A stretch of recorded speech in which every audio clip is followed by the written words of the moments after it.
What moves us to action, to respond to a situation that will have a life-changing effect, but isn't part of our immediate experience?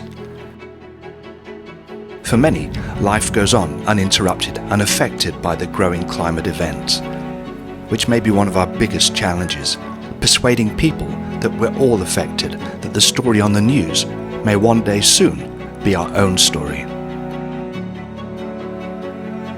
Against a backdrop of never-ending arguments and deal-making around how to address climate change, a new breakthrough in research could signal an effective way to deal with atmospheric methane, which is up to 80 times more potent than CO2. We can't solve the climate problem without addressing methane.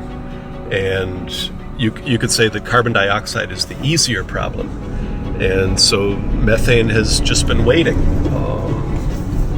for a breakthrough. And I think that's what we have now.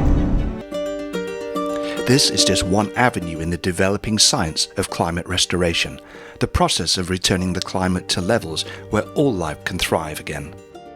Climate restoration is the goal and associated actions for restoring CO2 levels that humans have actually survived long term. We travel the globe, meeting with scientists, innovators, policymakers, visionaries and activists, all working towards finding a way back to our future. Achieving net zero by 2050 is far too little and far too late. Real solutions require real collaboration. From catastrophic weather events to ice core collections in Antarctic to the thawing permafrost in the subarctic tundra, the signs are everywhere that we're on an unsustainable path. Here we are, we're in a tsunami zone. We are routinely preparing for a worst-case disaster scenario here in Port Townsend. We have no preparation for a worst-case scenario of a methane burst. What we are seeing is a disaster in the making. If all of that methane was emitted, let's say over a 20-year period, global temperatures will rise by 5 to 8 degrees centigrade. One answer to dealing with methane can be found in the sands that blow off the Sahara Desert every year, traveling as far as the Amazon.